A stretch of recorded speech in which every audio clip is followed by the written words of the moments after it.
Abonnez-vous sur Dévision.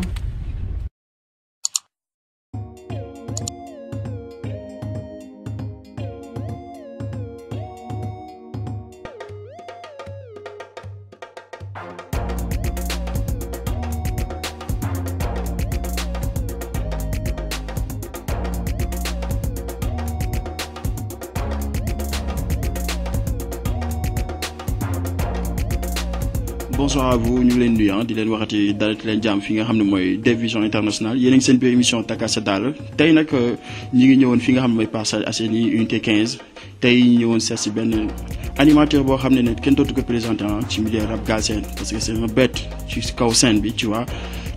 tey toj concert yi tey rajaxe li nga xam ne mooy plateau émission yi télé yi en même temps li nga xam ne mooy rajo yi tamit da koy yëngal ba mu yëngu donc tey kooku mooy kan muy Pape Sidi Fall moom nañ seet si woon fii nga xam ne tey mooy Parcelles Assainies unité 15 Pape Sidi na nga def. maa lay ziar di nuyu ñi seetaan di vision yëpp wala Dévision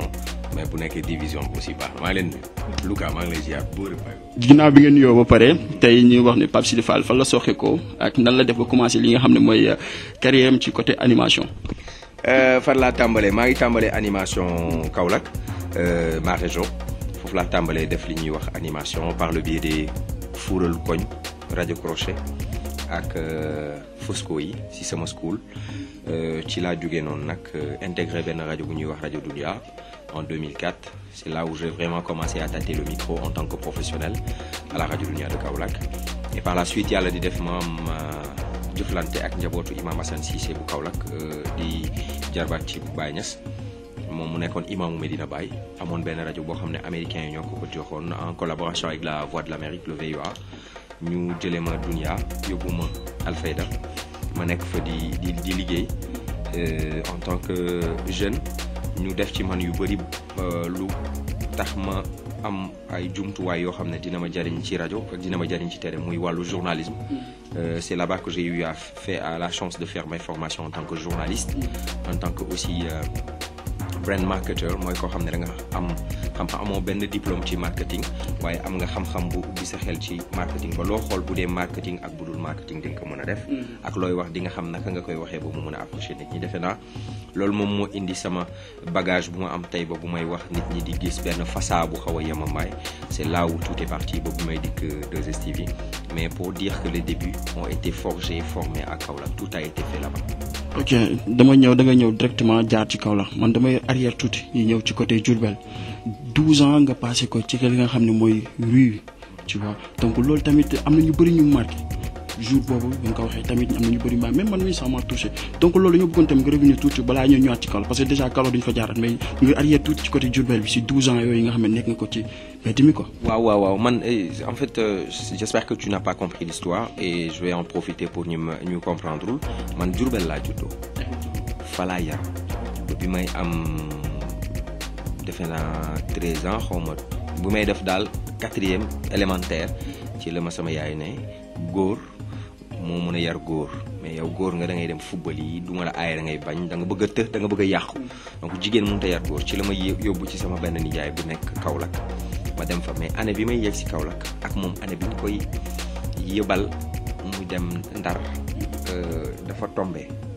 fekk man commencé naa nekk ci njàng mi mënatuma woon delluwaat ginnaaw mënatuma woon delluwaat njaareem mënatuma woon dagg njàng mi ma ne non naa continuer année scolaire bi ba mu jeex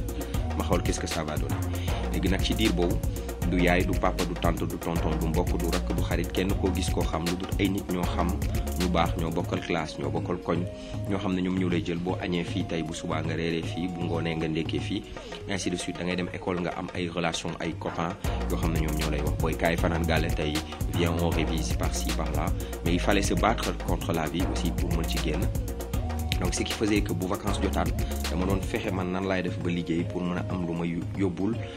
sama yaay weer bu dee waaye ma mën a jëndal sama bopp yëre yi may sol ak samay fourniture scolaire loolu ma waraloon marché géej bu Kaolack dama fa doon dem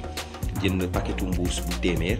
bu ma ko jëndee journée bi yëpp dama koy jaay benn mbuus ñaar dërëm bu ma paree day nekk 1000 francs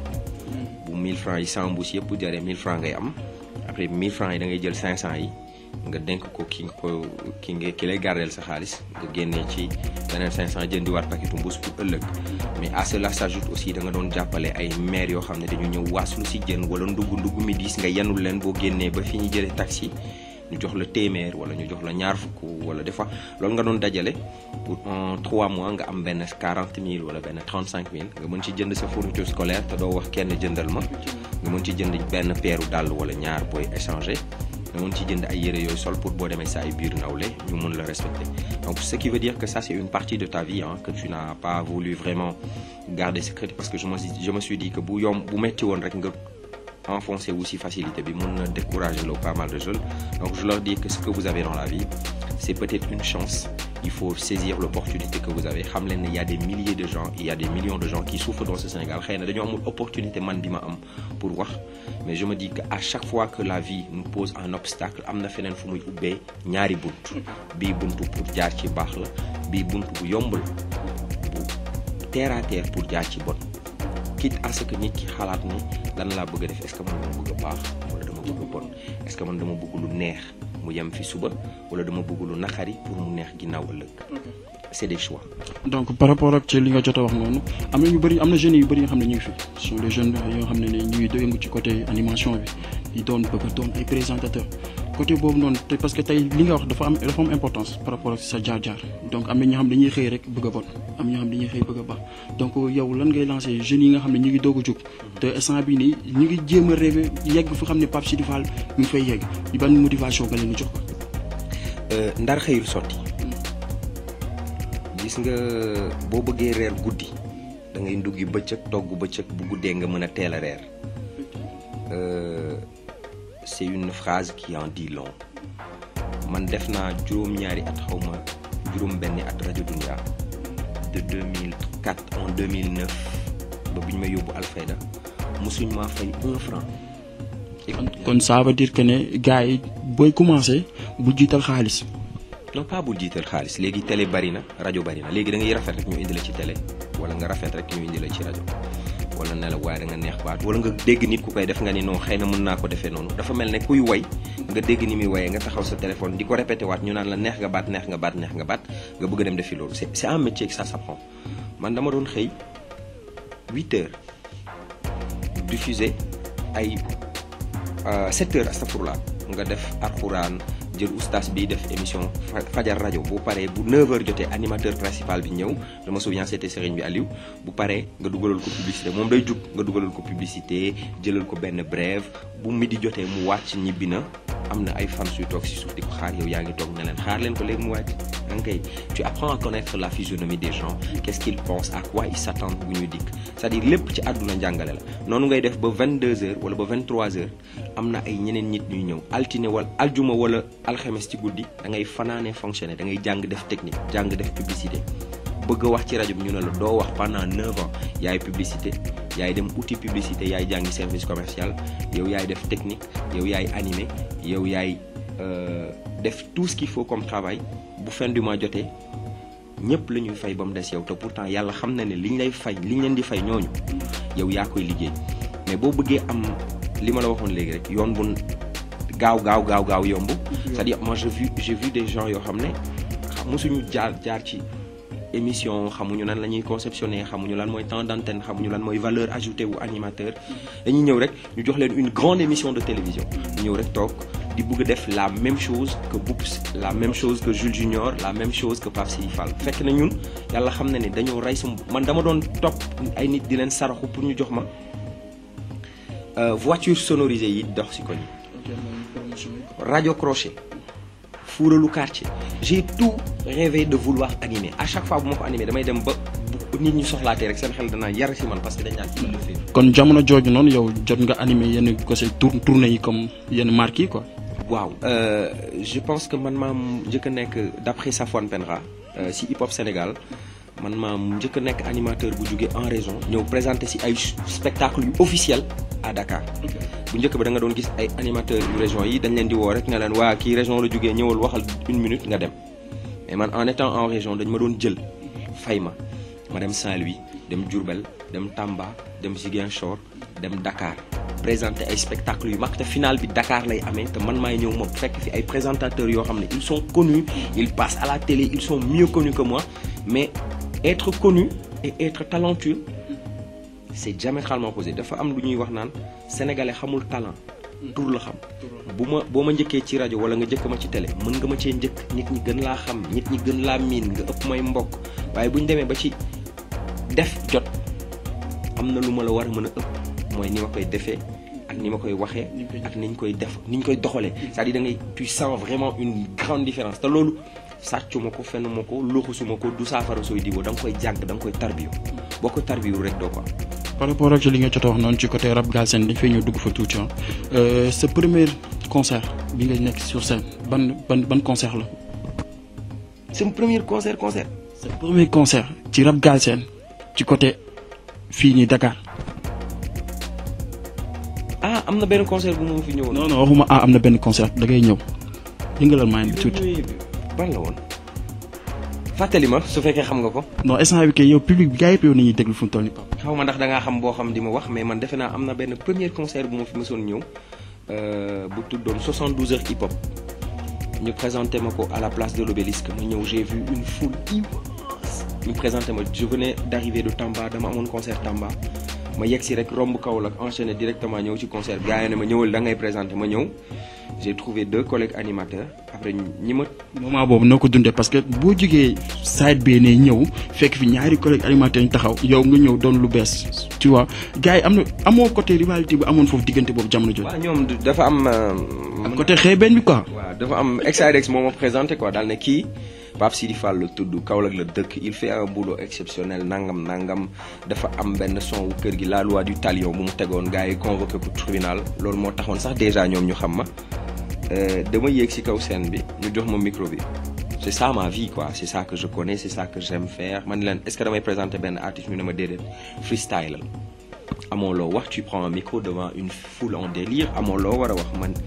ma commencé di wax DJ bi na ma tegal benn son pour ñu def benn spectacle mais DJ bi comprendre loolu li ma koy wax parce que ñoom ils n'ont pas la culture de ça alors que ñun Kaolack pour nga def spectacle il faut nga def showtime bu hip hop donc bi ma yéegee ci kaw scène bi xam nga daal yi ma soloon dafa xaw a sonnoon nag takkal sa daal takk ma sama gaale du ma fi sol daal garaaw damay def tànku nen bàyyi faal ma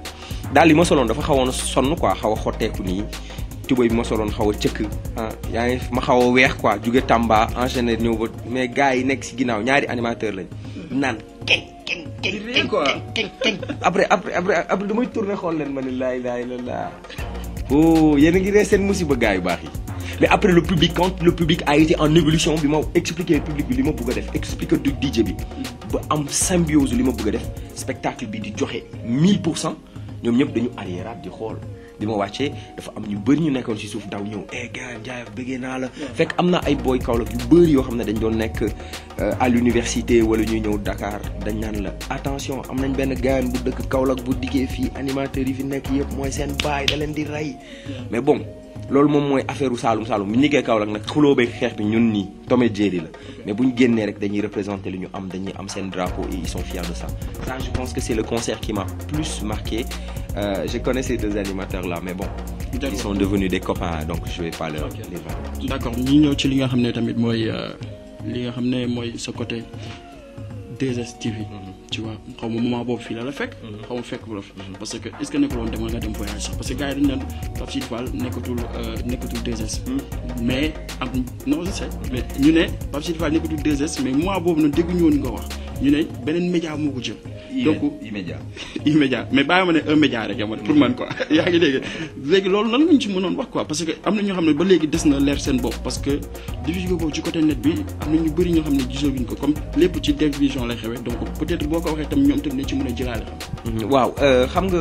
ñun xam nañ politicien bu am rajo. effectivement xam nañ mbër mu am rajo. kon mbër yi am nañu am rajo.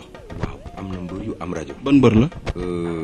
xaw ma ndax bëgg nañu wax mais man xam naa mbër bu am rajo xam naa présentateur u làmb bu am rajo Père Bekaay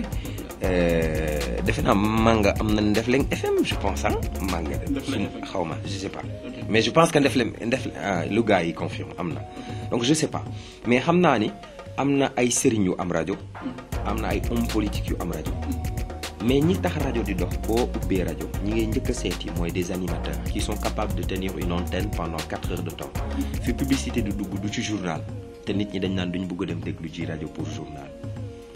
fi publicité di dugg communication di fa dox ngay fay rajo bi di fay journaliste yi dem jàng ba am diplôme c'est les animateurs qui font ça donc man j'ai toujours eu cette idée en révolutionnant la chose en se disant que waaw il faut que ça change et Boubacar Diallo yàlla def mu dem ba ubbi rajo boppam ku ko gis nag di ko ñaanal ne ko da nga yaru da nga baax da nga teey da nga nangam grand yàlla la yàlla may sa rajo bopp mu nekk ci groupe GFM yàlla def mu am rajo boppam ba entamé ubbi télé boppam man quand j'ai entendu l'idée je me suis dit que ça coïncidait exactement avec ma pensée man lii laa doon rêvé lii laa doon xalaat. kon ça veut dire que loolu bokk na say projet. waaw xam nga nag borom boutique mbagg boo gis boo ubbee xool ba magasin dëgg moo ca ne bu mag sax mani Boubs moi j'ai appelé Boubs je lui dis j'ai vu que tu as lancé une radio je vais venir t'aider waxuma la fay ma juróom waxuma la fay ma ñaar dërëm waxuma la fay ma ñetti dërëm c'est pas ça qui m'intéresse tu as monté une société il faut que ñi nga xam ne ñoo gëm sa projet ñëw jàppale la et je pense qu'il y a beaucoup de gens qui se sont déplacés pour ñëw jàppale ko dem def ci seen kéemtalaay kattan mais j'ai demandé l'autorisation à monsieur et madame Ndiaye ne leen je voudrais aller appuyer Boubs parce que c'est mon grand il est bien il a monté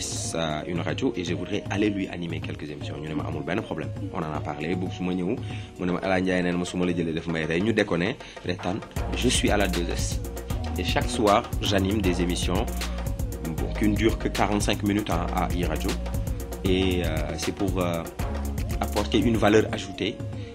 si sama as tout su ma xam ci wàllu communication ma dollil ko waa E-Media Invest mais bon ça n'a jamais été question de man j'ai quitté 2S ou j'ai quitté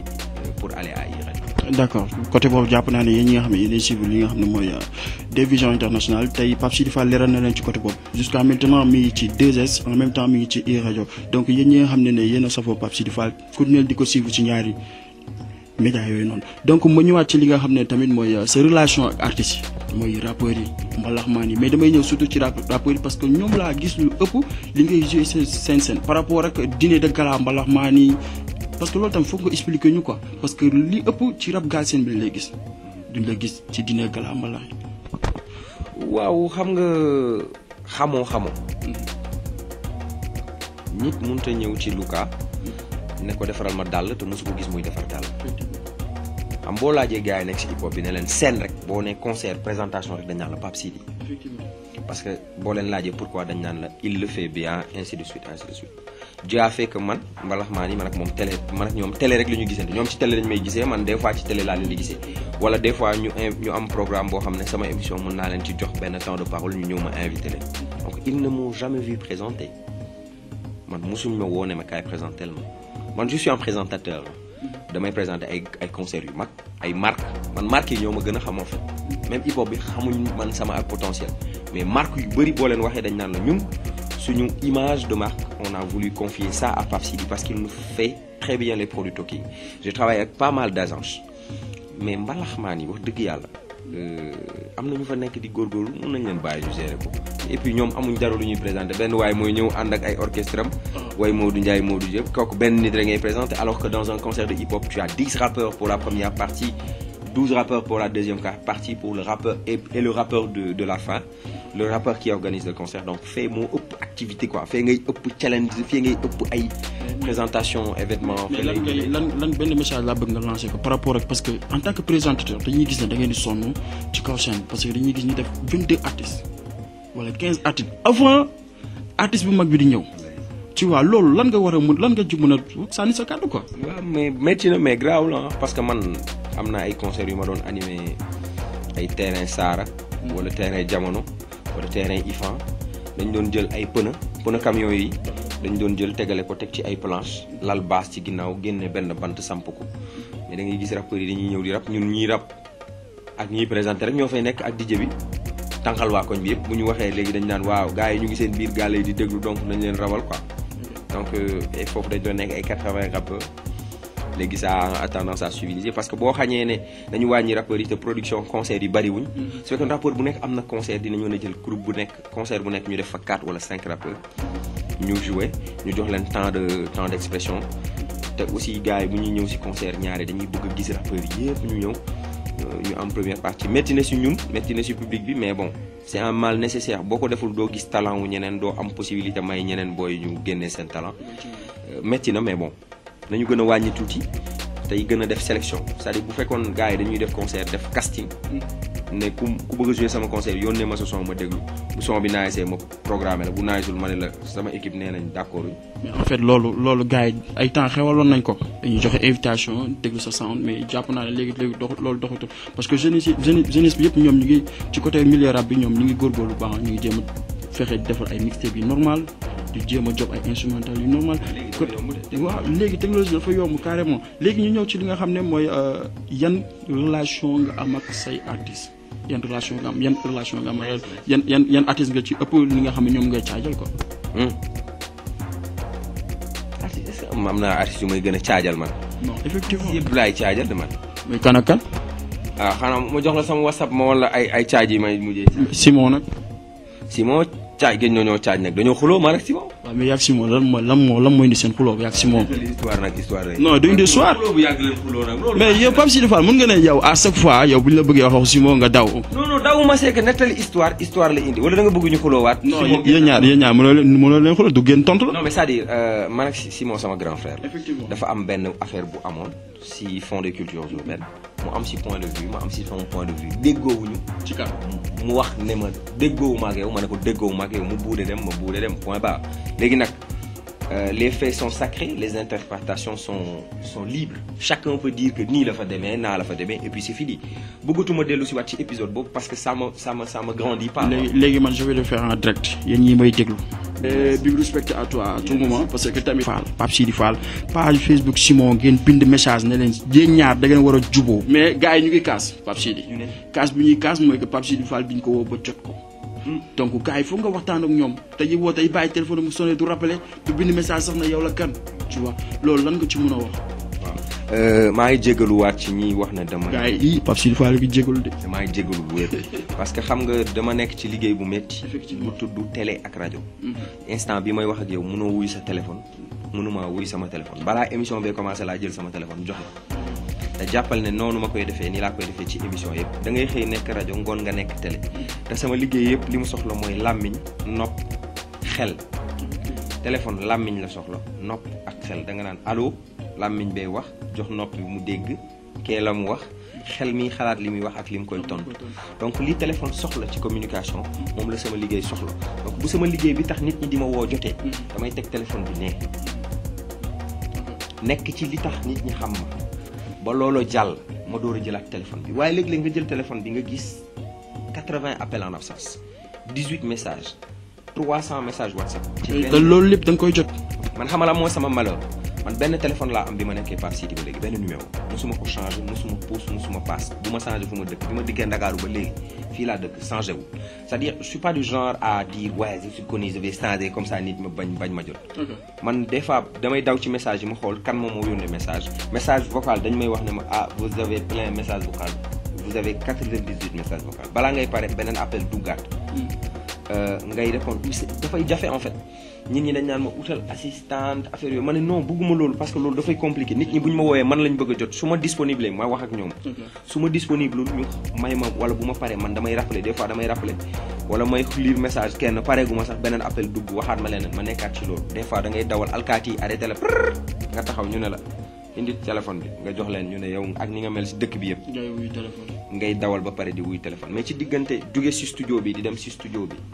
diggante boobu am nga fa benn 30 minutes de trajet boo xam ne am na embouteillage nga ne xaaral ma wuy ñaar ñetti appel mais gars yi duñ comprendre. parce que pour ñoom tu es là tu as ton téléphone tu les attends ñoom ñu toog di la yónnee message wala ñu toog di la woo nga war a wuyu allo allo allo allo allo. des fois j'arrive à la maison ma femme me dit sa téléphone bi nga war a teg.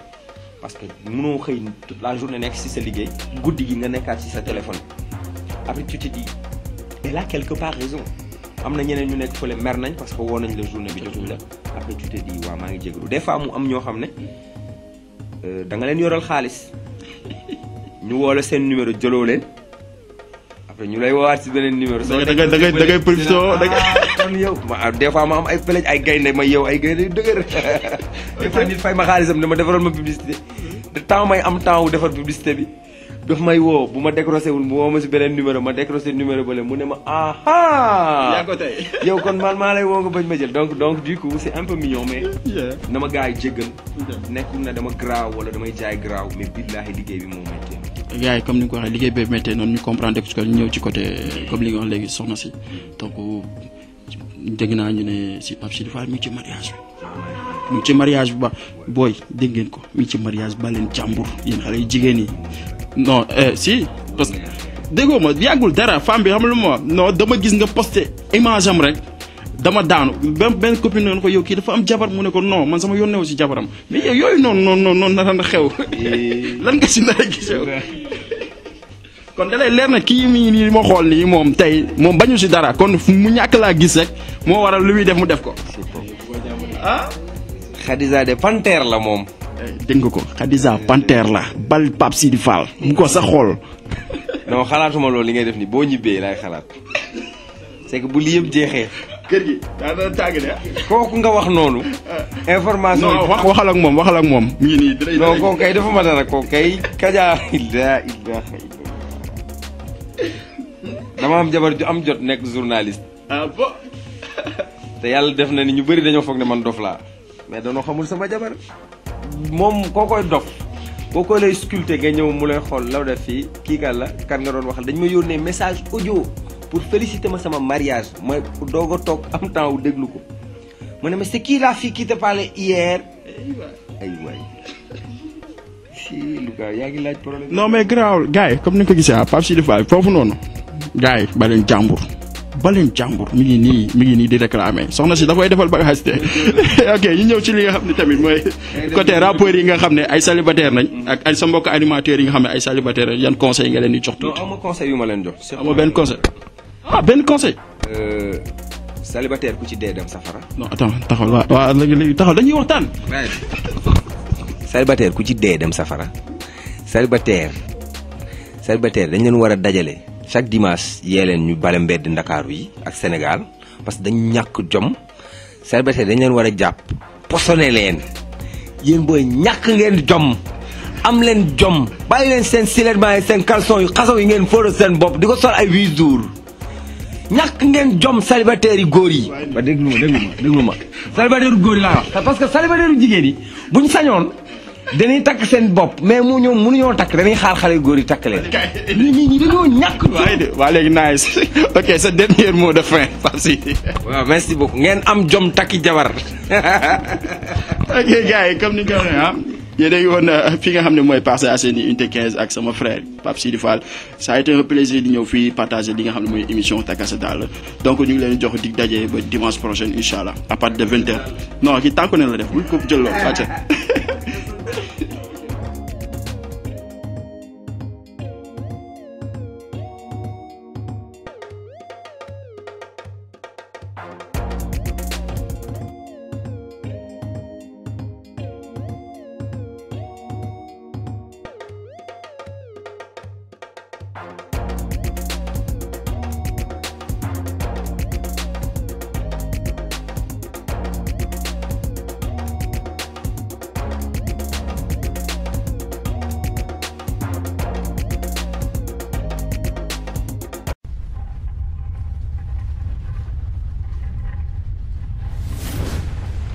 Abonnez-vous sur Dévision.